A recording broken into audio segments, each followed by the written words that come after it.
दोस्तों, क्या होगा अगर आप अपनी बोट के साथ समंदर में हो और अचानक से समंदर का पानी कहीं गायब हो जाए और बाद में आपको दिखे समंदर की खाली और वीरान जमीन।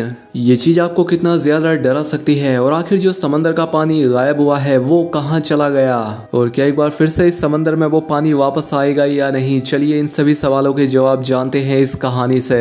ये फिल्म आपको काफी पसंद आएगी, जो कि इसी साल आई एक साई-फाई एडवेंचर फिल्म है जिसका नाम है सरवाइव। तो चलिए जानते हैं आज की इस कहानी को।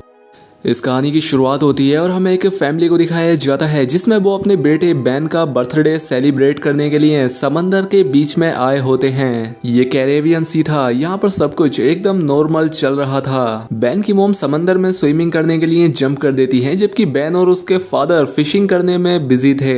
लेकिन तभी अचानक से बैन की मोम जूलियन को समंदर में ऐसा फील हुआ जैसे कोई बड़ी सी चीज उसके आसपास चक्कर लगा रही हो। जब वो इस बारे में देखती है तो सब कुछ एकदम नॉर्मल होता है, लेकिन तभी अचानक से कोई उसे समंदर के नीचे खींच लेता है और साथ ही इनके बोट पर जो इंस्ट्रूमेंट थे वो भी कुछ अनयूजुअल सा बिहेव करने लगते हैं। बैन और टॉम इस चीज पर ध्यान नहीं दे पा रहे थे क्योंकि वो फिशिंग करने में बिजी थे। वहीं डूबती हुई जूलियन अपने आप को बचाने के साथ साथ टॉम को भी बहुत सारी आवाजें लगाती है, लेकिन उस पर किसी का भी ध्यान नहीं जाता। और यहाँ पर जूलियन को फील होता है कि समंदर का पानी पीछे की तरफ जा रहा है और साथ ही वो खुद भी, अब टॉम भी इस चीज को नोटिस कर लेता है। वो जूलियन को देख लेता है और इसीलिए टॉम उसे बचाने के लिए पानी में जंप कर देता है। तो वहीं वैन बोट का इंजन स्टार्ट करके उन्हें उनके पास ले जाता है। अब टॉम जूलियन को डूबने से बचा लेता है और इसके बाद बैन और केसी उन दोनों को बोट के ऊपर खींच लेते हैं और इस तरह से जूलियन की जान बच पाती है। अब बोट पर टॉम अपनी बेटी केसी पर गुस्सा करता है। वो कहता है कि तुम्हारा ध्यान कहाँ था? तुम्हें पता है ना कि जो भी स्विमिंग के लिए जाएगा उस पर कोई एक शख्स ध्यान रखेगा, तो तुमने ये नियम क्यों तोड़ा? अगर तुम्हारी माँ को कुछ हो जाता तो क्या होता? अब केसी भी इस बात के लिए गिल्टी थी, लेकिन उसके सॉरी कहने पर सभी लोग आगे बढ़ जाते हैं और बाद इसके वो अपने बेटे बैन का बर्थडे सेलिब्रेट करते हैं। तभी यहाँ पर केसी के बॉयफ्रेंड की उसे कॉल आ जाती है और वो नोटिस करती है कि उसके बॉयफ्रेंड के पीछे शहर में बहुत बड़ा तूफान आ रहा है। ये देखकर केसी थोड़ा परेशान हो जाती है क्योंकि इस वक्त ये लोग सेफ जगह पर तो नहीं थे। ये बात वो जाकर अपने मॉम डैड को बताती है, जिसके बाद ये लोग अपनी बोट की सेफ्टी चेक करने लगते हैं।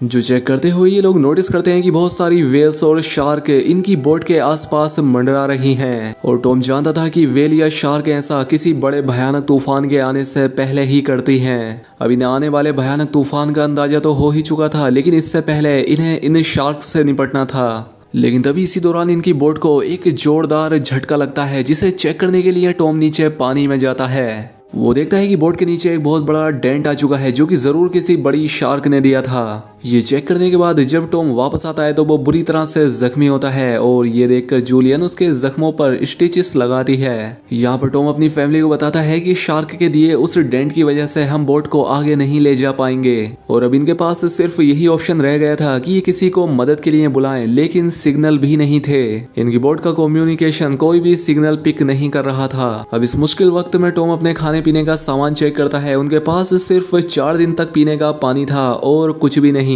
लेकिन तसल्ली उन्हें इस बात की थी कि ये लोग एक शिपिंग रूट पे थे और यहाँ से कोई ना कोई शिप इन्हें गुजरते हुए देख लेगा।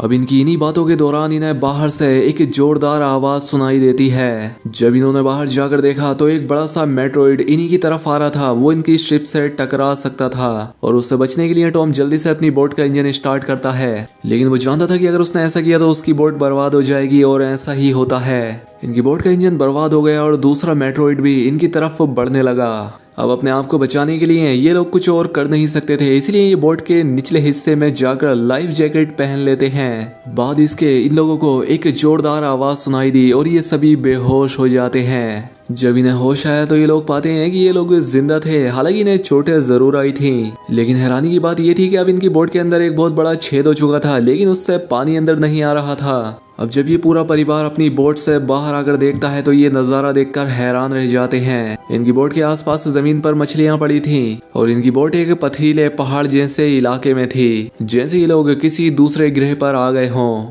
ये जगह पूरी तरह से बदल चुकी थी। जहां कल रात तक पानी था वो जगह अब ऊंचे ऊंचे पहाड़ों और गड्ढों की तरह दिख रही थी। अब टॉम जल्दी से अपना कंपास निकालता है और डायरेक्शन देखने लगता है और वो समझ जाता है कि जरूर जमीन के साथ कुछ गड़बड़ हुई है। जमीन के पोल चेंज हो गए हैं। नॉर्थ पोल की जगह साउथ पोल आ गया था, जबकि साउथ पोल की जगह नॉर्थ चला गया था। और इसलिए जहाँ पर पहले लोग बसते थे जमीन थी, समंदर का सारा पानी वहाँ पर चला गया था और अब समंदर की जगह जमीन बन चुकी थी। और इस चीज का पता लगने के बाद ये सब लोग हैरान रह गए। एक और भयानक बात टॉम ने इन्हें ये बताई कि इस सब के बीच जो इंसान जिंदा जमीन पर थे वो सब मारे गए होंगे। अब केसी इस बात से बहुत ज्यादा डर जाती है, वो अपने आप को केबिन में बंद कर लेती है। खैर अब जूलियन यहाँ पर अपने बचे कुचे खाने को इकट्ठा करने लगती है और टॉम सारे बर्थडे के बैलून हवा में उड़ाता है ताकि अगर कोई जिंदा हो तो उन्हें देख ले।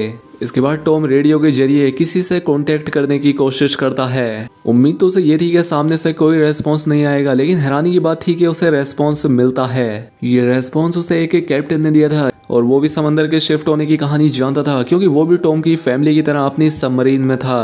कैप्टन टॉम को बताते हैं कि अर्थ के जो पोल चेंज हुए हैं वो तकरीबन एक हफ्ते में फिर से अपनी जगह वापस आ जाएंगे, यानी कि एक हफ्ते बाद समंदर वापस अपनी जगह पर आएगा और उस वक्त इसकी लहरें बहुत खतरनाक होंगी। इसलिए कैप्टन टॉम से कहता है कि तुम कोई ऊंची सी जगह देखो और वहां पर चले जाओ, क्योंकि वहां पर तुम्हारे बचने के चांसेस ज्यादा होंगे। ये बात सुनते ही जूलियन फौरन अपने बच्चों से पैकिंग करने के लिए कहती है। टॉम कैप्टन से बोलता है कि आपकी सबमरीन के अंदर भी बचने के चांसेस ज्यादा हैं, तो क्या आप मेरे बच्चों को रख लेंगे?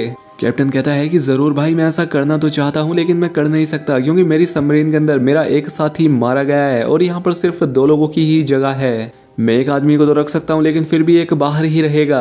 अब यहाँ पर टॉम कैप्टन से रिक्वेस्ट करता है कि प्लीज आप मेरे दोनों बच्चों को किसी तरह से रख लें, इसके बदले में आप जो कहेंगे मैं आपके लिए करूंगा।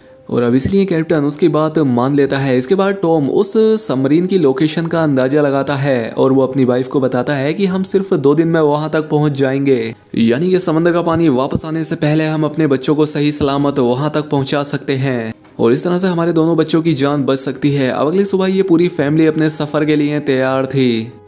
तभी टॉम देखता है कि दूर से एक अजीब सा आदमी अपने डॉग के साथ इस तरफ ही चला आ रहा है। टॉम देखता है कि वो आदमी जख्मी था, इसीलिए उसने उसकी मदद करनी चाहिए। वो उसे पानी भी देता है। उस आदमी ने टॉम का पानी पीने के बाद उसका शुक्रिया कहने के बदले उस पर ही अटैक कर दिया और ये चीज दूर खड़ी जूलिया भी देख लेती है। वो आदमी अपने पास में पड़े हुए चाकू से टॉम पर हमला करके उसकी जान ले लेता है।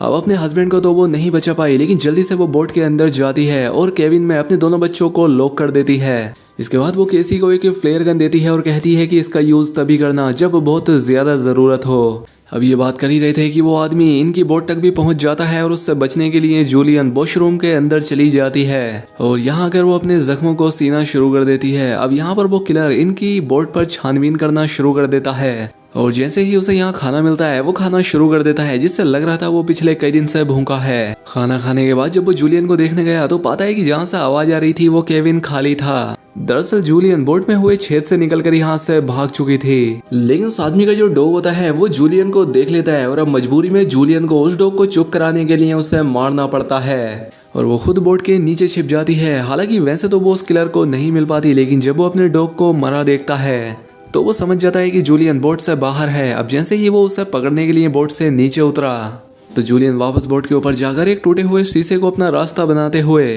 फिर से बोट के अंदर आ जाती है। लेकिन थोड़ी ही देर में यहाँ पर जूलियन फिर से उस आदमी के हाथों पकड़ी जाती है। वो उसे उसके बालों से पकड़ के उसे खूब पीटता है, टॉर्चर करता है। वो जूलियन का गला दबाने लगता है। अब वो किसी तरह से खुद को बचाने के लिए उससे किलर से लड़ने लगती है। कैसी जो ये सब केविन से देख रही थी उसे याद आता है कि ये फ्लेयर गन यूज करने का अच्छा मौका है। वो फ्लेयर गन चला देती है, जिससे उस आदमी को तो ज्यादा नुकसान नहीं होता, लेकिन इनकी बोट जलने लगती है। अब जूलियन जल्दी से अपने दोनों बच्चों को बचाने के लिए इस योट से बाहर निकल जाती है। अब बोट से निकलते वक्त वो किलर एक बार फिर से जूलियन पर हमला करता है, लेकिन इस बार जूलियन उसे लात मारते हुए पीछे गिरा देती है। खैर अब बाहर जाने के बाद कैसी और बैन अपने फादर की डेड बॉडी को देखकर रोने लगते हैं। उन्होंने इस सब की बिल्कुल उम्मीद नहीं की थी जो उनके साथ हो गया था। बैन अपने आप को दोषी मानता है कि ना मैं वो कलरफुल बलून ऊपर छोड़ता और ना ये आदमी उन्हें देखकर यहाँ आता। अब यहाँ पर जूलियन भी अपने हस्बैंड से लिपट कर रोई रही थी कि तभी वो देखती है कि वो किलर उनकी जलती हुई बोट से बाहर निकल आया था और अब इसीलिए उनके लिए यहाँ पर रुकना सेफ नहीं था। इसलिए वो अपने दोनों बच्चों को लेकर यहाँ से भागती है। भागते भागते ये लोग काफी थक चुके थे, इसलिए ये एक पहाड़ी के पीछे आराम करने के लिए रुकते हैं, क्योंकि इन्हें लग रहा था कि शायद उस किलर ने यहाँ इनका पीछे छोड़ दिया होगा। और बैन यहाँ पर भी रो ही रहा था। कैसी उसे हौसला देते हुए पीने के लिए साफ पानी देती है, लेकिन बैन पानी पीने से भी इनकार कर देता है। अभी ये सब बातें ही कर रहे थे कि जूलियन ने देखा कि वो किलर अभी भी इनके पीछे ही है अब इसलिए ये तीनों जल्दी से किलर से बचने के लिए यहाँ से भागना शुरू कर देते हैं। अब भागते भागते ये लोग थक भी चुके थे, लेकिन जब भी ये पीछे मुड़कर देखते हैं वो किलर इनके पीछे ही होता था। अब ये लोग रुकते नहीं, ये लगातार भागते रहते हैं और भागते भागते एक ऐसी जगह पर पहुंच जाते हैं जहां पर जहरीला पानी मौजूद था। हालांकि नहीं, यहाँ से जाते वक्त कुछ भी हो सकता था, लेकिन फिर भी जूलिया अपने बच्चों को यहीं से गुजरने का हुक्म देती है। यहाँ से निकलते वक्त इनकी हालत खराब हो गई और जूलिया को एहसास हुआ कि बैन डिहाइड्रेटेड हो चुका है। इनके पास पानी की कुछ आखिरी बूंदें थी जो कि इन्होंने बैन को दी, लेकिन इतने सारे पानी से कुछ कहाँ होने वाला था। अब यहाँ पर बैन की बहन केसी हिम्मत हार चुकी थी। उसे बिल्कुल यकीन नहीं था कि वो लोग यहाँ जिंदा रह पाएंगे भी या नहीं। वो अपनी मौत को मान चुकी थी और वो इन दोनों से भी यही करने के लिए कहती है, लेकिन जूलियन उसे डांटती है कि चुप करो और जो मैं कह रही हूँ वैसा ही करो। हम लोग आगे बढ़ेंगे और मुझे पता है कि मैं तुम्हें बचा लूंगी। जूलियन के कहने पर इन लोगों ने फिर से चलना शुरू किया और आगे बढ़ने पर इन्हें एक प्लेन दिखाई दिया जो कि कभी सालों पहले तबाह होकर समंदर में गिर गया होगा। ये लोग उस प्लेन के अंदर छिप जाते हैं और जूलियन एक आखिरी बार अपनी फैमिली फोटो देखती है जो कि इन्होंने कल रात ली थी। इस फोटो को देखकर सभी लोग टॉम को याद कर रहे थे। रात काफी हो चुकी थी और ये लोग थक भी चुके थे और कैसी और बैन सो चुके थे, लेकिन जूलियन बेचैन थी। वो प्लेन से बाहर आ जाती है, लेकिन वो पाती है कि रात के अंधेरे में भी किलर ने इनका पीछा करना नहीं छोड़ा था। किलर भी इसे देख चुका था। यहाँ पर जूलियन सोने की एक्टिंग करती है और जैसे ही किलर इसके करीब आता है ये उस पर अटैक कर देती है। और इस बार जूलियन गुस्से में थी। वो उस पर इतने हमले, इतनी स्टेप करती है कि उसकी इस बार जान ले लेती है और आखिर उनके सर से ये खतरा टल जाता है। अब जूलियन भी सुकून की नींद सोती है। अब अगली सुबह जब ये उठे तो देखते हैं कि किलर की बॉडी बहुत बुरी हालत में थी, जिससे इन लोगों को अंदाजा हो गया कि ये खाली समंदर भी बहुत खतरनाक है। खैर अब इन्हें वहां तक पहुंचना था जहां पर वो कैप्टन की सबमरीन थी। अब जहां पर जूलियन अपना मैप देख रही थी, वहां से आगे जाने के लिए बैन को बहुत ज्यादा प्यास लगी हुई थी, इसलिए वो आगे जाकर पास ही के तालाब से पानी पीने लगता है। हालांकि जूलियन ने उसे यहाँ से पानी पीने से मना किया था क्योंकि ये तालाब जहरीला था, लेकिन बैन इतना प्यासा था कि उसने जूलियन की एक बात न सुनी और जूलियन को उसका सर पकड़कर पानी से बाहर निकालना पड़ा। अब पानी पीने की वजह से बैन बीमार हो चुका था, इसलिए जूलियन और कैसी वहाँ पर एक शेल्टर बनाते हैं जहाँ पर इन लोगों ने अभी कुछ ही देर आराम किया था कि तभी जूलियन को यहाँ पर कुछ अजीबोगरीब आवाजें आने लगी। बाहर जाकर जब उसने देखा तो बहुत सारे केकड़े इन्हीं की तरफ बढ़ रहे थे, जिनसे बचने के लिए इन्होंने भागना शुरू किया। और दूर इन्हें एक बहुत बड़ी शिप नजर आई। ये एक कार्गो शिप थी जिसके अंदर बहुत सारे कंटेनर्स भी थे। इन कंटेनर में ही बहुत सारे लोगों ने पनाह ली हुई थी। इन तीनों को देखते ही वो सभी लोग एक कंटेनर में जाकर खुद को अंदर लॉक कर लेते हैं और जूलियन कंटेनर के पास जाकर गिड़गिड़ाने लगती है। वो दरवाजा खोलने की भीख मांगती है। केकड़ों की एक बड़ी भयानक सेना इनके पीछे थी। अब उनसे बचने के लिए जूलियन और उसके दोनों बच्चे कंटेनर के ऊपर चढ़ गए। अब जूलियन जैसे ही ऊपर चढ़ती है, क्रैब उसे काट लेता है, लेकिन वो किसी तरह से उसे हटाकर ऊपर चढ़ जाती है। अब केसी अपने जख्म को अपने स्कार्फ से बांध लेती है, जिसके बाद वो बेहोश हो जाती है। जिसके बाद केसी और बैन देखते हैं कि वो क्रैब्स उस कंटेनर को काटते हुए उसके अंदर चले गए और उसके अंदर मौजूद उन लोगों पर इन केकड़ों ने हमला कर दिया। अब वो लोग अपने पास मौजूद हथियारों से इन केकड़ों को मारने की कोशिश तो करते हैं, लेकिन केकड़ों की तादाद ज्यादा थी, ये लोग उनके सामने नहीं टिक पाते। खैर अब अगली सुबह जूलियन को होश आया। उसने पाया कि उसके दोनों बच्चे यहाँ नहीं हैं। वो बुरी तरह से डर गई क्योंकि ये इतनी खतरनाक और बीहड़ जगह थी कि यहाँ कोई भी आसानी से मर सकता था। अब जूलियन उन्हें खोने के डर से रोने लगती है, लेकिन तभी दूर से उसे केसी और बैन आते हुए दिखाई दिए, जो कि दरअसल खाने और हथियारों की तलाश में गए थे। खैर अब यहाँ पर वो केकड़े भी नहीं थे क्योंकि वो आगे जा चुके थे। अब ये देखकर जूलियन की जान में जान आती है। अब जूलियन अपने केकड़े के काटे जख्म को ठीक करती है, जबकि बैन अपनी इकट्ठा किए हुए वेपन्स को सेट करता है। खैर अब इसके बाद जूलियन उस कैप्टन से कांटेक्ट करती है, जिस पर वो बताता है कि मेरे ऊपर भी सी क्रीचर्स ने अटैक कर दिया है और अब मैं बहुत ज्यादा जख्मी हूँ, मैं तुम्हारी मदद नहीं कर सकता। और साथ ही वो जूलियन को ये भी बताता है कि अब समंदर का पानी वापस फिर से अपनी जगह पर आने वाला है और इसीलिए तो ये समुद्री क्रीचर फिर से यहाँ वापस आ गए हैं। वहीं अब इन लोगों को ये भी नहीं पता था कि उस सबमरीन तक जाने के लिए इन्हें कौन सी डायरेक्शन में जाना है, क्योंकि इस सारी भागदौड़ में इनका मैप भी कहीं गिर गया था। इसलिए कैप्टन अपनी फ्लेयर गन से हवा में फायर करता है और बैन उसे देख लेता है। ये लोग अब तेजी से सबमरीन की तरफ बढ़ने लगते हैं, लेकिन अब इन्हें वहां तक पहुंचना नामुमकिन लगने लगा क्योंकि वहां पहुंचने तक इन्हें एक टॉक्सिक वेस्ट से गुजरना पड़ता, जहां से गुजरते हुए ही ये लोग बीमार हो सकते थे, इनकी जान जा सकती थी। अब केसी को भी अपनी माँ पर शक होने लगा था कि वो इन्हें बचा लेगी, इसलिए केसी अपनी माँ से बहस करने लगती है और जूलियन अपने बच्चों को डांटती है और कहती है कि चलो आगे बढ़ो। और वहां से आगे बढ़ते हुए इनकी किस्मत एक बार और धोखा देती है। वहां पर लैंडस्लाइड होने लगती है, जहाँ पर जूलियन जो सबसे पीछे थी उसके आगे आकर एक बड़ा सा पत्थर गिर गया।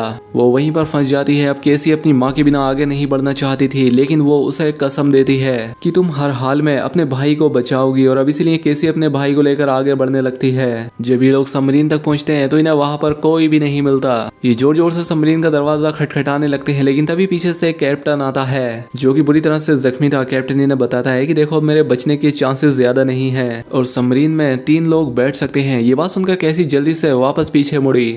वहीं जूलियन की तरफ फिर से उन केकड़ों का सैलाब आने लगता है, जहां पर वो अपनी गन से उन सबको शूट करने लगती है, लेकिन कुछ ही देर में उसकी बुलेट्स खत्म हो जाती हैं। अब इससे पहले कोई क्रेब आकर उस पर हमला करता, कैसी ऊपर से उसे हाथ देती है और आखिर उसकी मदद से जूलियन यहाँ से बाहर निकलने में कामयाब हो जाती है और ये लोग जल्दी से भागते हुए सबमरीन तक आ जाते हैं। अभी लोग बिना ज्यादा वक्त गवाए सबमरीन के अंदर बैठ जाते हैं और उन भयानक केकड़ों का सैलाब भी इनके पीछे था और तभी एक बड़ी सी भयानक समुद्री लहर इन्हें अपनी तरफ आती हुई दिखाई देती है। वो कई 100 फीट ऊंची थी, दिखने में भयानक लग रही थी। वो जोरदार तरीके से इनकी सबमरीन से आकर टकराती है, जिससे ये लोग बेहोश हो जाते हैं। जूलियन को जब होश आया तो हैरानी की बात थी कि उनकी सबमरीन पानी में नहीं थी, बल्कि समंदर की वो बड़ी लहर इनकी सबमरीन को बहाकर एक शहर में ले आई थी जो कि तबाह हो चुका था, जिसे देखकर साफ समझ आ रहा था कि जमीन से अब इंसानों का सफाया हो चुका है। और बस यही सीन दिखाते हुए ये फिल्म, ये कहानी यहाँ खत्म हो जाती है। दोस्तों, अगर आपको ये वीडियो अच्छी लगी हो तो वीडियो को लाइक और चैनल को सब्सक्राइब भी कर लें।